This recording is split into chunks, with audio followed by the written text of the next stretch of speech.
My wife cheated, got pregnant, demanded divorce and alimony.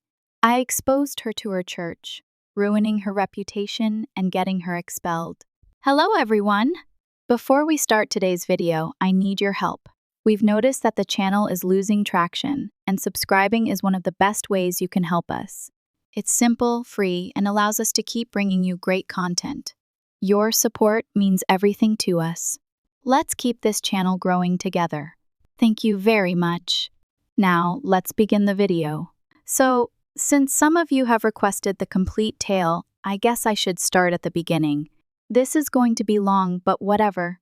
For the first 4 years of our marriage, my wife, I'll call her Sarah, and I felt we were doing well. We met back in college. She was gorgeous as hell and seemed interested in my goals rather than just seeking a party person. I was working on my business degree while she studied education. We hit it off immediately. Following graduation, I embarked on my own consulting business. The first couple of years were sheer hell, working 80-plus-hour weeks, worrying about earning rent, the whole thing, but Sarah was quite supportive back then. She would deliver me energy drinks at 2 a.m., give me encouraging speeches when clients ignored me while I was coding, all that girlfriend of the year stuff. She even recommended putting her teaching career on hold to help me build something amazing. It struck me as the most selfless act I'd ever witnessed. Looking back, I should have noticed the red flag waving directly in my face. We moved into a great house in a good neighborhood after my business started producing excellent money. Sarah became obsessively connected with a local church. She began leading women's clubs, arranging charity activities, continuously posting Bible verses on Instagram, and preaching about family values and marriage sanctity. However, by the 4th year, things began to feel off. At first, there were little issues. She stopped inquiring about my day. Conversations that used to flow naturally were scripted, as if she was simply checking off boxes rather than genuinely listening. I'd ask easy questions like, "How was Bible study? Who showed up?" And she'd give vague, clipped responses, as if she was eager to shift the subject.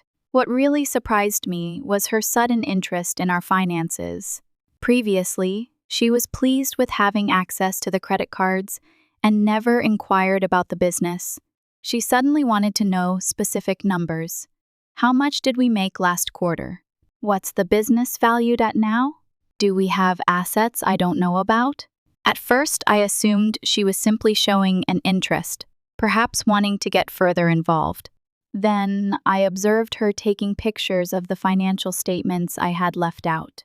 One night, I discovered her looking through my office files while I was sleeping.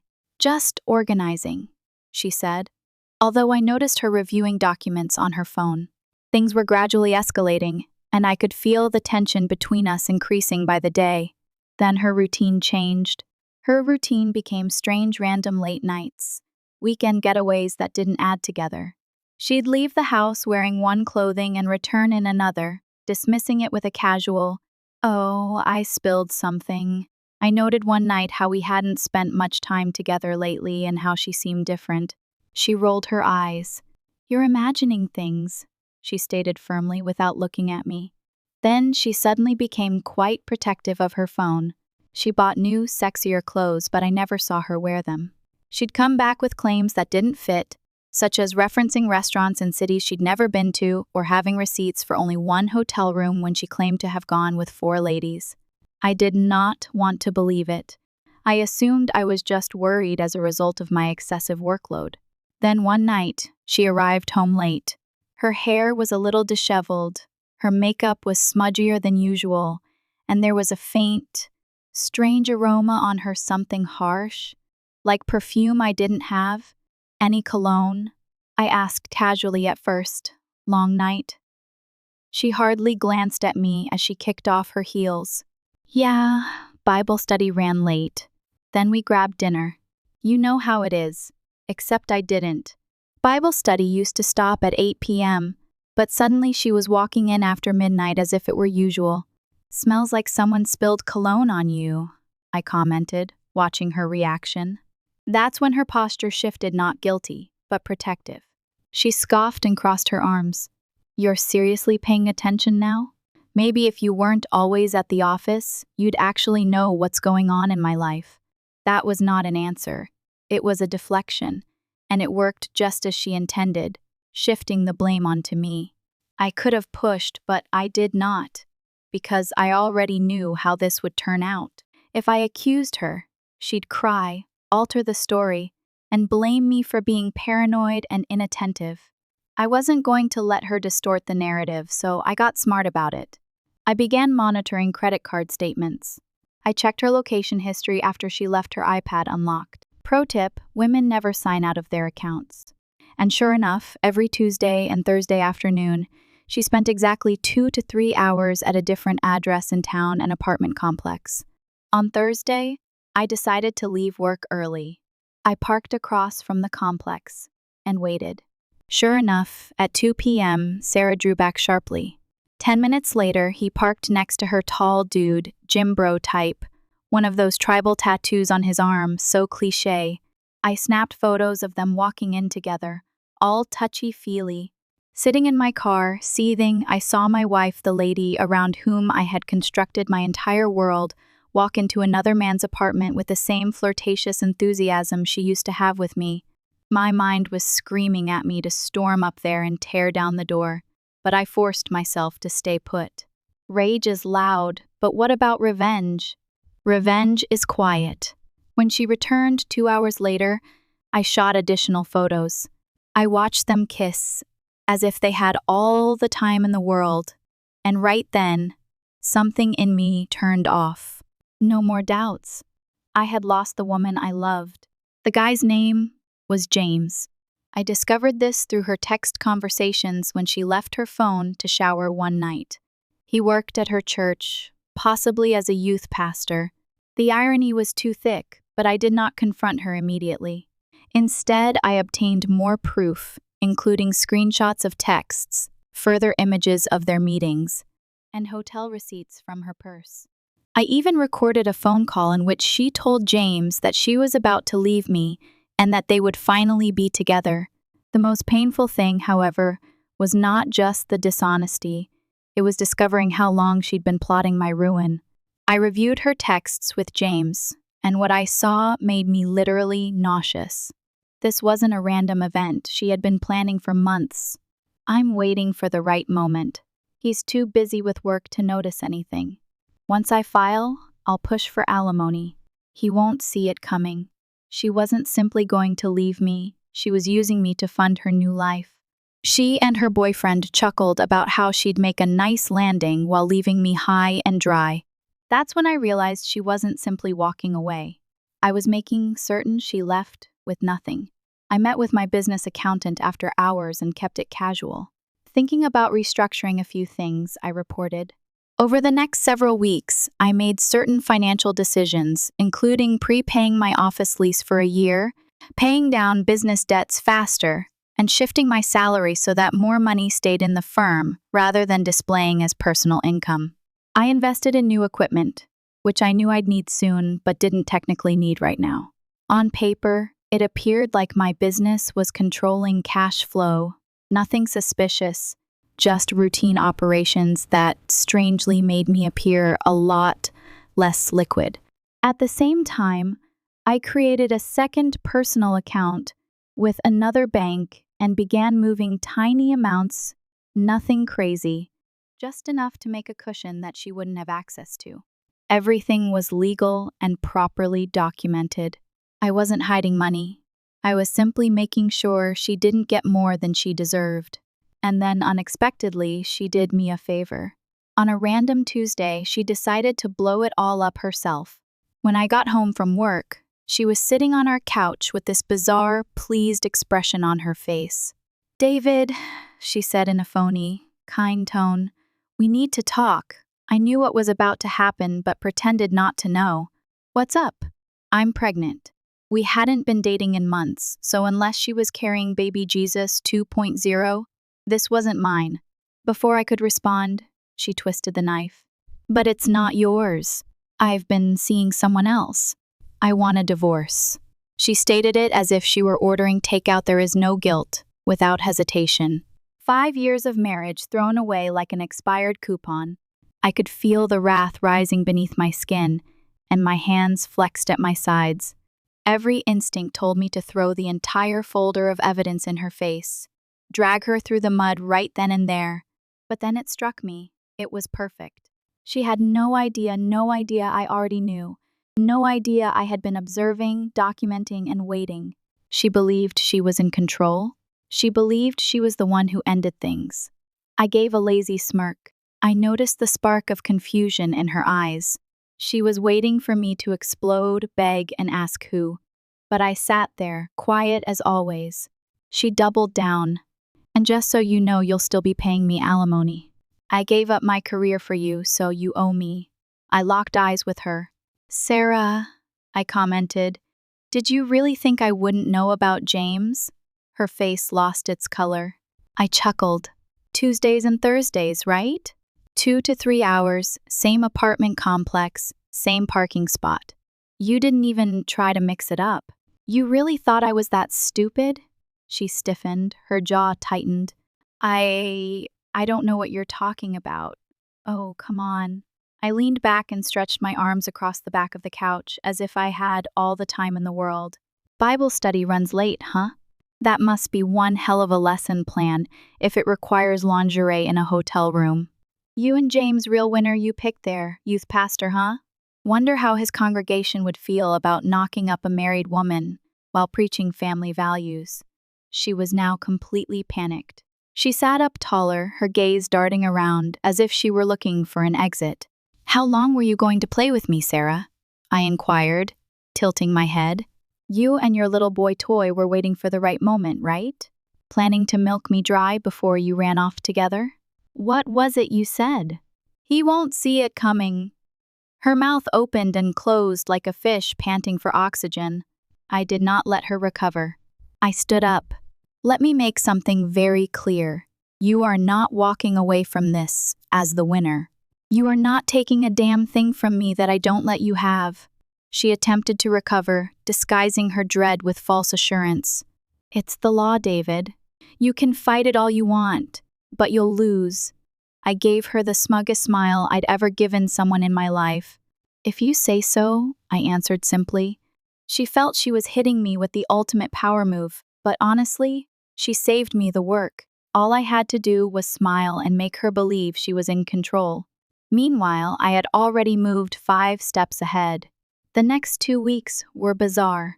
Sarah moved out practically immediately straight into James's place. She filed for divorce, claiming irreconcilable differences, fancy legal ease, for I want to bang other dudes without feeling bad about it. I met with a group of lawyers. The first 3 essentially informed me I was screwed. No-fault divorce state was their favorite phrase. Apparently, the fact that my wife was banging the youth pastor and was knocked up by him didn't matter in court. But I kept seeking until I found an attorney, let's call him Paul, who didn't sugarcoat the situation. Look, man, I'm not going to lie to you, he told me. You're probably going to have to pay her something, but we can try to minimize the damage. I then showed Paul my financial statements. He raised an eyebrow. Interesting timing on some of these business expenses and restructuring, he commented, looking at me. He didn't say anything else. He couldn't legally advise me to hide assets, but I could sense. He knew what I'd done. Well, this might help reduce the alimony calculation somewhat, but in this state, you're still looking at significant payments. That's when the wheels started turning. The courts may not care about her cheating, but her holier-than-thou church cronies will. I chose to remain cool during the divorce proceedings, let her believe she was winning, give her only enough rope to hang herself. Court day was weird. I arrived in my nicest suit. Sarah arrived with her pricey lawyer, dressed modestly, as if she were auditioning for Sister Wives.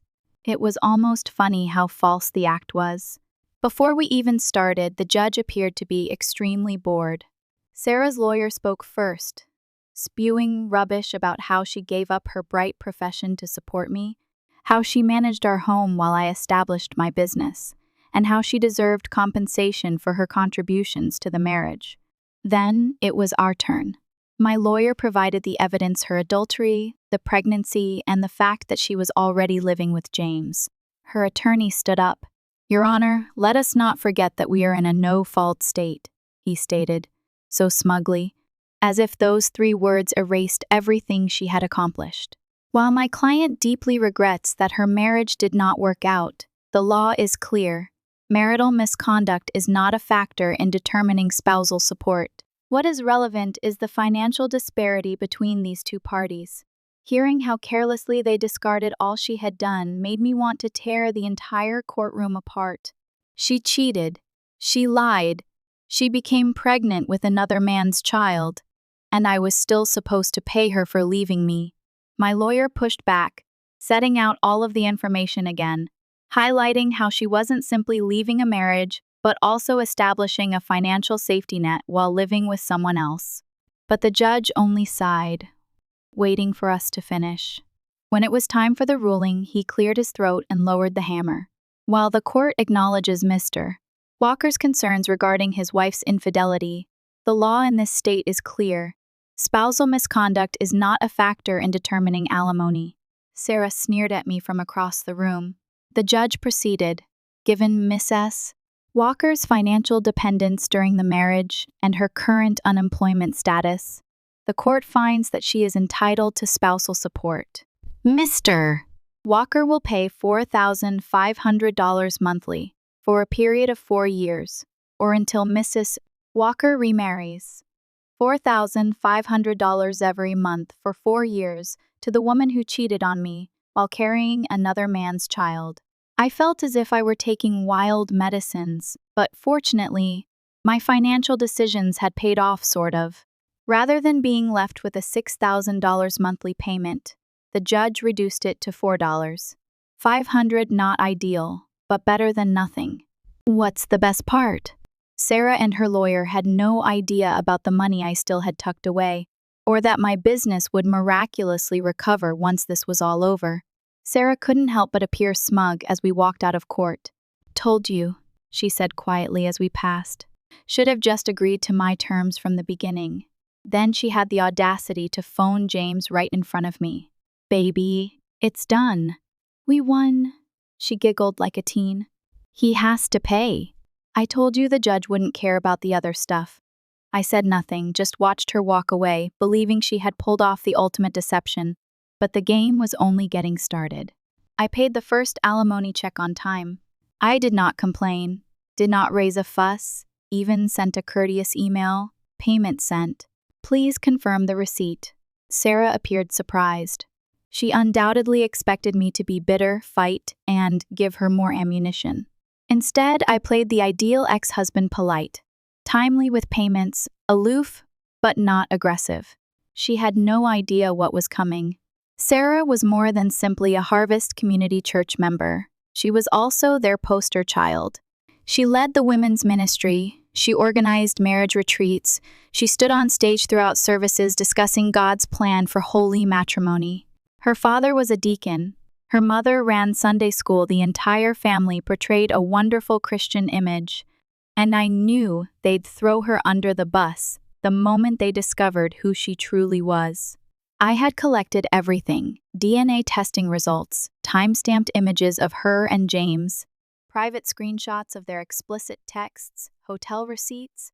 She even recorded herself insulting her religious mates for being uptight prudes. That one was especially juicy. I put everything in a neat professional folder and attached a cover letter that was really courteous and formal to the elders at Harvest Community Church. I regret bringing this to your attention, but as a fellow Christian, the first believe it is my responsibility.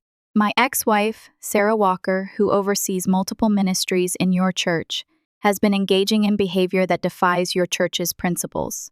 I've given documentation of her infidelity, which began during our marriage and resulted in a pregnancy that isn't mine, as proved by DNA testing. Sarah is now living with this man and receiving considerable alimony from me. I'm sharing this not out of spite, but out of concern for the integrity of your ministry. Respectfully, David Walker. I dropped off the box early Sunday morning when no one was present. Then I returned home and waited for the storm to hit. The Sunday after I sent my small care box, my phone blew up text messages from common church friends. "Dude, WTF did you do? Pastor just called an emergency elder meeting before service. Sarah is losing it. I simply turned off my phone and went back to sleep. It felt fantastic, not going to lie. Later that afternoon, I received a voicemail from Sarah. She was shouting so loudly that I had to hold the phone away from my ear. You absolute piece of how could you do this to me? They kicked me out of the women's ministry. My dad won't even look at me. You've ruined everything. I deleted it without phoning back. I don't need that negativity in my life. More messages arrived throughout the week, each more urgent than the last. Her church friends ignored her. Her parents were taking time to pray about the matter, which is church talk for "we're disappointed in you." The Christian school where she volunteered begged her not to return. Even James was getting cold feet. Apparently, he did not sign up for all of this turmoil. He thought he was receiving a lovely woman and a solid alimony payment. Instead, he became a social outcast with a baby on the way and a lot of baggage. By Friday, he had kicked her out of his flat. So much for pure love, right? Sarah was summoned to a formal disciplinary hearing with the church elders 1 week after I dropped my evidence. I know because she called me, sobbing. "David, please, they're going to publicly discipline me," she screamed. "Do you know what that means? They'll announce it to the entire congregation. Everyone will know. They already know, Sarah," I replied bluntly. "That's kind of how church gossip works. My dad might lose his position over this. My family has been at Harvest for 3 generations. Should have thought about that before you screwed the youth pastor." She fell silent for a second. Then, in a soft voice, "He's not talking to me anymore." "Who, your dad? No, James? He said this is too much drama, that I misled him about the divorce being clean and simple." I couldn't help laughing. "So your soulmate bailed the second things got tough?" "Shocking. I have nowhere to go, David. My parents won't let me stay with them. None of my friends are returning my calls. Sounds like a personal problem. Can I come home? Just until I figure things out?" This woman has an incredible amount of courage. "It's not your home anymore, Sarah. You gave that up when you decided to cheat." She began crying again, big theatrical sobs. "What am I supposed to do? Get a hotel? You've got alimony money coming in. Figure it out." Then I hung up. Cold? Maybe, but after what she pulled, my sympathy tank was completely empty. The church hearing took place Wednesday night. By Thursday morning, the news had spread throughout the neighborhood. Sarah had been formally identified as an adulteress and dismissed from all church responsibilities. The preacher even preached an entire sermon about the sacredness of marriage and the consequences of sin, never mentioning Sarah specifically, but making it abundantly clear who he was referring to. Her parents took a break from church leadership. Her sister postponed her wedding, which was due to take place at Harvest. The entire family was essentially in exile. And James? He'd already requested a transfer to another church site in a faraway state, leaving Sarah pregnant and alone. I remained on the sidelines throughout. I did not have to lift a finger. The community she admired most had done all of the difficult lifting for me. Small religious communities are tied to everything. Sarah's church collapse set off a chain reaction that I could not have predicted better. First, the private Christian school where she worked part-time experienced budget constraints and canceled her position. The principal couldn't even look her in the eyes when he told her. Then her volunteer gigs began to dry up. The Crisis Pregnancy Center where she counseled young women determined that her current circumstances made her a bad role model. The organization station where she conducted donation drives informed her that they are restructuring their volunteer program. Every aspect of her identity was gradually chipped away, and I just kept paying the alimony check every month on schedule. 3 weeks after the church controversy surfaced, I received a text from our former neighbor. Sarah's living in her car in the Walmart parking lot. I did not respond, but later that night I drove past. Sure enough, her Honda was parked in the far corner of the lot. I could see her silhouette in the driver's seat, lit by her phone screen. The following day, she called me again. "I lost my job," she explained. Her voice was flat, no tears this time, just a hollow defeat. That sucks. The baby's due in 5 months. No one will hire me. My parents still won't talk to me. I said nothing. I've been sleeping in my car, she eventually acknowledged. I can't afford both a car payment and an apartment on just the alimony. Sounds like poor financial planning. She breathed sharply. Is this what you wanted? To see me completely destroyed? I considered it for a second. You know what? Yeah, pretty much. I was stupid. I made a mistake. I never meant to hurt you. I shut her off. I don't care. She swallowed back a sob. I just wanted to say I'm sorry, I smirked. Cool. Good luck with your new life. And that's when I decided to play my last card. It's time to terminate this on my terms, actually, I added, keeping my tone casual. I might have a solution that works for both of us. What kind of solution? Sarah inquired, suddenly attentive. I could almost sense the anguish in her voice. I'm getting tired of writing these monthly checks, I added casually, and my business is expanding. I'm looking at opening an office in Singapore, might move there for a while. What does that have to do with me?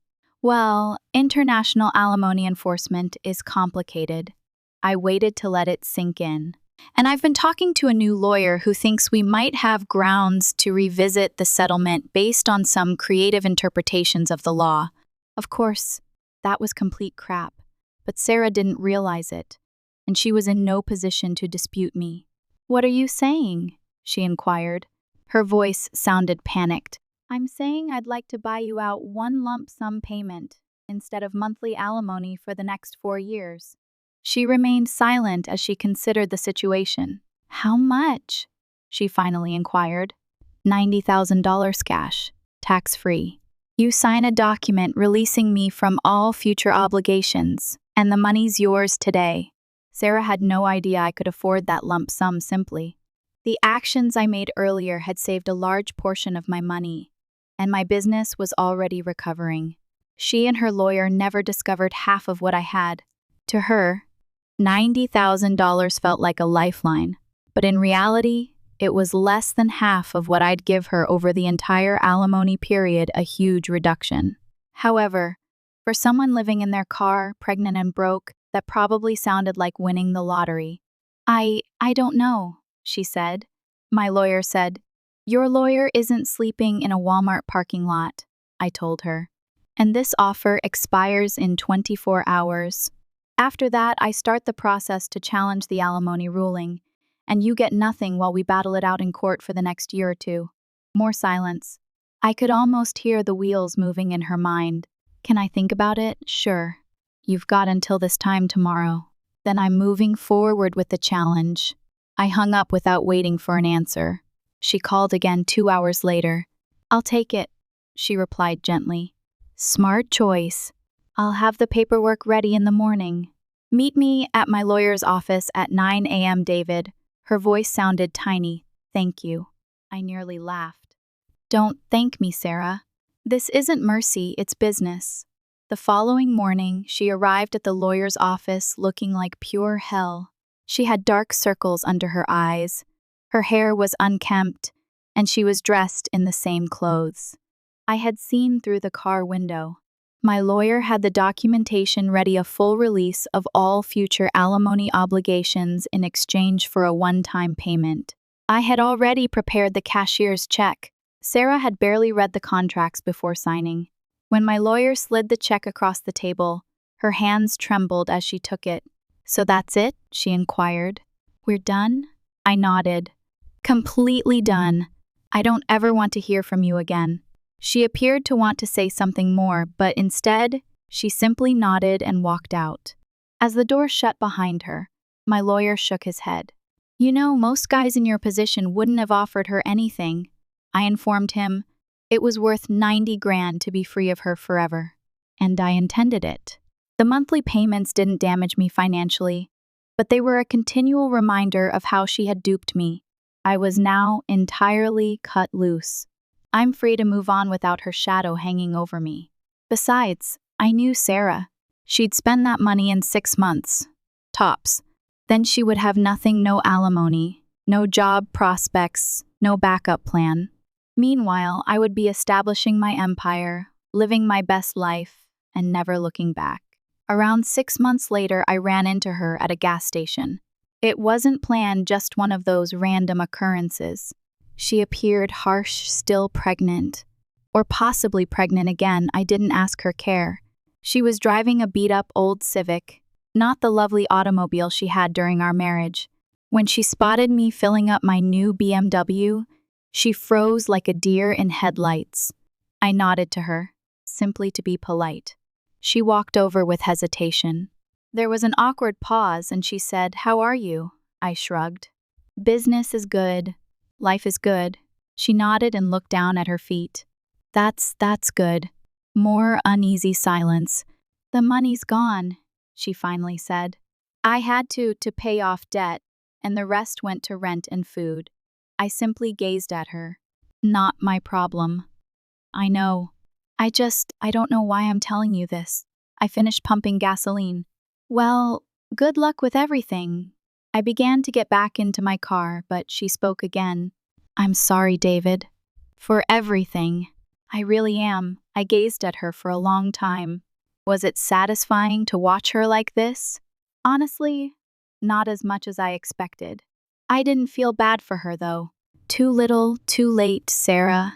Then I got into my car and drove away. I haven't seen her since. Things for me have been going great. I met this lovely woman. She is incredible. She has her own marketing agency, works hard, plays hard, and does not play games or pull any BS. We moved in together 3 months ago. There's no urgency to marry again, once bitten, twice shy, and all that, but really, I could see it happening with her someday. She's the real deal. I tried not to get involved in Sarah's affairs, but knowledge spreads quickly in a small town like this. Furthermore, we still have some mutual acquaintances who periodically send information my way. How much did I give her? $90,000 gone in 4 months. Apparently, she used some to pay off credit card debt I had no idea about, bought a cheap apartment, and blew away the rest trying to maintain her lifestyle rather than adapting to her new circumstances. Sarah's style is classic. She was never able to budget effectively. She had the baby a boy. James is legally obligated to pay child support, but from what I've heard, he's a deadbeat who consistently falls behind. As previously said, he relocated to Ohio and has little to no contact with the child. I guess his call to youth ministry didn't extend to his own children. Shocking. Sarah attempted to continue her teaching career, but her reputation followed her. She refused to attend any Christian school. She lacked current experience, which public schools preferred. Last I heard, she was working in a call center, earning little more than the minimum wage. What's the actual karma? What happened to her family? Her parents eventually forgave her after 8 months of avoiding her, but their relationship is still tense. They occasionally assist with the infant, but they're constantly making comments about horrible life choices and dealing with the consequences. Her sister keeps her distance, clearly concerned that Sarah's reputation may impact her own standing in the church. Sarah attempted to rejoin the church community, but it did not go well. Although she can attend services, she is barred from all leadership positions indefinitely. She sits in the back and exits immediately after the service ends. No longer women's ministry, no more marital retreats, no change in social position.